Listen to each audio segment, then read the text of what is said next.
মহেশগঞ্জের দেশলাই ফ্যাক্টরির সবাই বাড়ির দিকে রওনা হলেও রতন যেন বাড়ির দিকে এগোতেই পারছে না। কিরে রতন, এমনিতেই আজকে রাত হয়ে গেছে, সবার বাড়িতে যাওয়ার তারা, সাথেই আবার বৃষ্টি শুরু হয়েছে, আর তুই এখানে দাঁড়িয়ে কি সব ভাবছিস বলতো? বাড়িতে যাবি না নাকি? বৌদির সাথে ঝগড়া হয়েছে নাকি? না রে, অন্যদিন তো সন্ধ্যে 6টার মধ্যেই বাড়িতে চলে যায়। 2 দিন ধরে ওভারটাইমের জন্য দেরি হচ্ছে, কোনো অসুবিধা ছিল না, কিন্তু কি হলো? আজকে অমাবস্যার রাত, আবার তার মধ্যে বৃষ্টি শুরু হয়েছে। এখন আমাকে ওই শ্মশানের পাশের ডোবার রাস্তা ধরে যেতে হবে। ও, এই ব্যাপার? তোর কিছুই হবে না, আমি তো ওই দিকেই যাচ্ছি। মাঝপথ অব্দি তো আমি তোর সাথেই যাবো নাকি, বাকিটা পর তুই ঠিক চলে যেতে পারবি। আরে তাড়াতাড়ি চল, না হলে আরো জোরে বৃষ্টি শুরু হবে।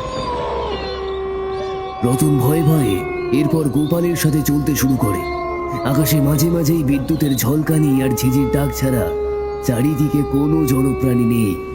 ফাঁকা রাস্তা ধরে এগিয়ে চলেছে রতন আর গোপাল। গোপালই নীরবতা ভেঙে রতনকে জিজ্ঞাসা করে,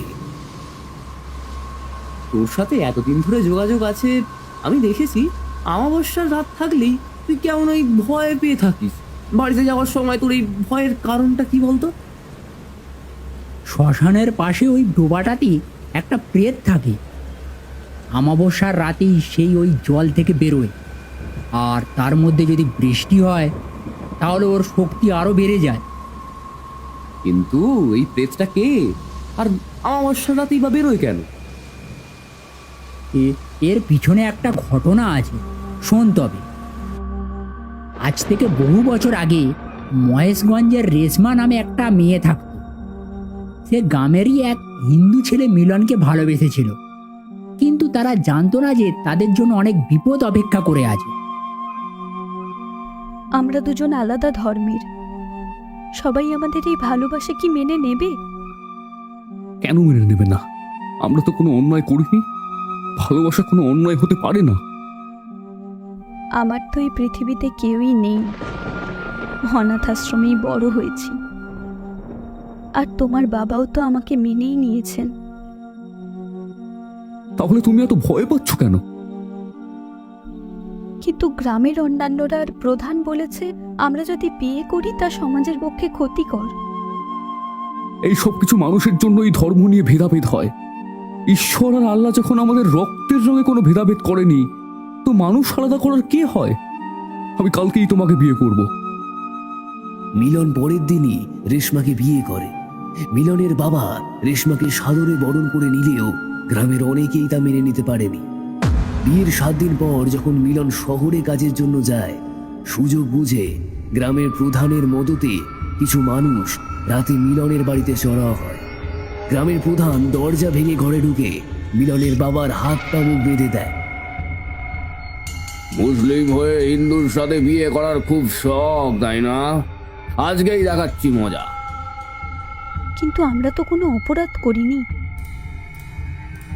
অপরাধ করিসনি তাই নাকি? দেখাচ্ছি তোদের মজা।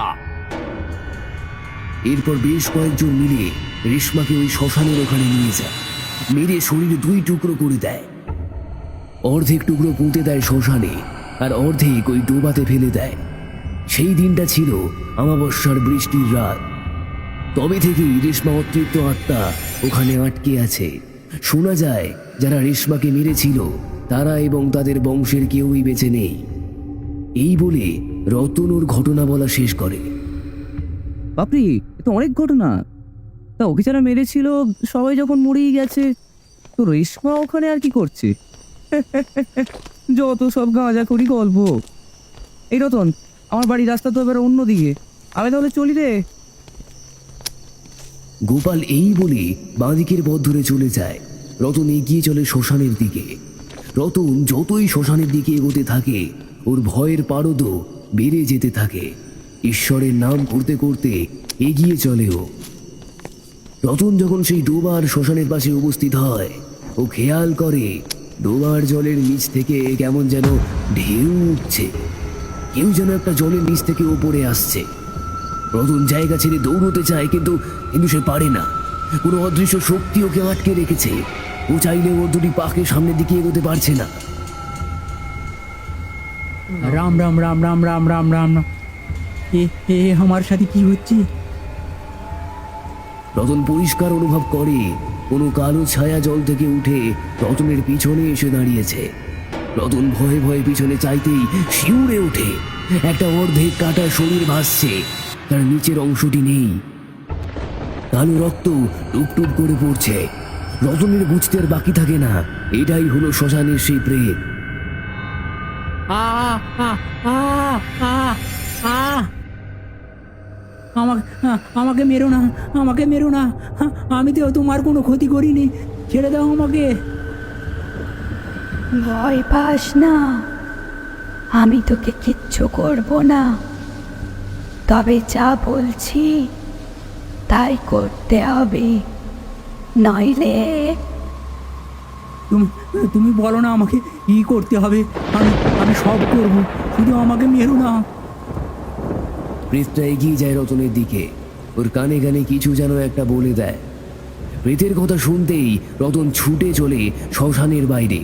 মাঝে মাঝে পিছনের দিকে তাকিয়েও বুঝতে পারছে অদৃশ্য দুটি ভয়ঙ্কর চোখ ওর কাজের উপরে নজর রাখছে। কিছুটা সময় পর রতন উপস্থিত হলো গোপালের বাড়িতে।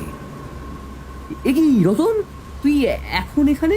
তুই বাড়ির দিকে না গিয়ে আবার এদিকে এলি কেন? হাঁপাতে হাঁপাতেই রতন বলে, বাড়ির দিকেই তো যাচ্ছিলাম, যাওয়ার পথে সেই প্রেত পথ আটকে দাঁড়ায়। আরে আরে কি বলছিস বলছিস কি? আচ্ছা, তারপর? প্রেতটা বলে ওর বিয়ের গয়নাগুলিও ওকে মারার পর শ্মশানেই পুঁতে দিয়েছিল। ওই গয়নাগুলি কাউকে না দিয়ে গেলে ওর মুক্তি হচ্ছে না। তখনই ভাবলুম তুই আমার সব থেকে কাছের বন্ধু, তোকে ছাড়া কি করে নেব। তাই তো তোকে ডাকতে এলাম, যদি তুই কিছু গয়না নিতে চাস। অনেক গয়না আছে নাকি রে? তাও নেহাত কম নয়। ঠিক আছে, আমি রাজি আছি রতন, চল এখনই এগোই। গোপাল মনে মনে ভাবলো জুয়াতে হেরে ওর অনেক টাকার দেনা হয়ে রয়েছে। এর মধ্যেই যদি গয়না পাওয়া যায় সেগুলো বিক্রি করে অনেকটাই লাভ হবে। আর এই রতনটাকে যদি ঠকানো যায় তাহলে তো আরো লাভ।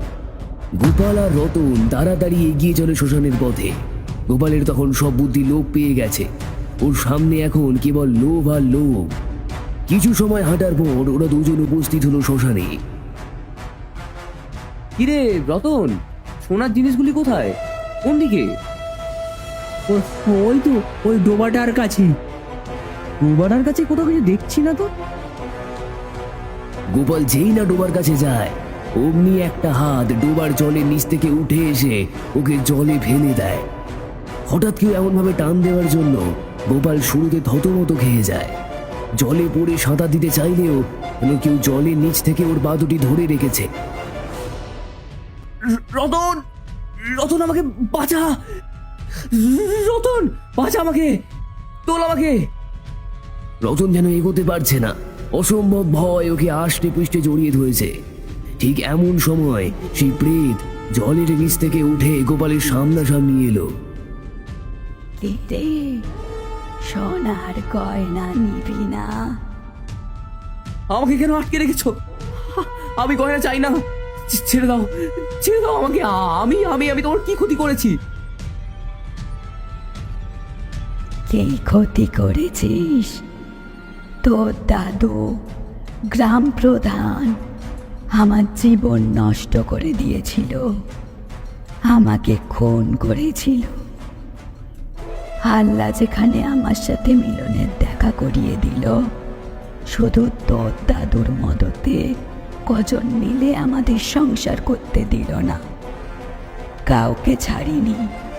যারা যারা আমাকে মেরেছিল তাদের বংশের আর কেউ বেঁচে নেই। শুধুমাত্র তোর বংশে তুই বেঁচে আছিস।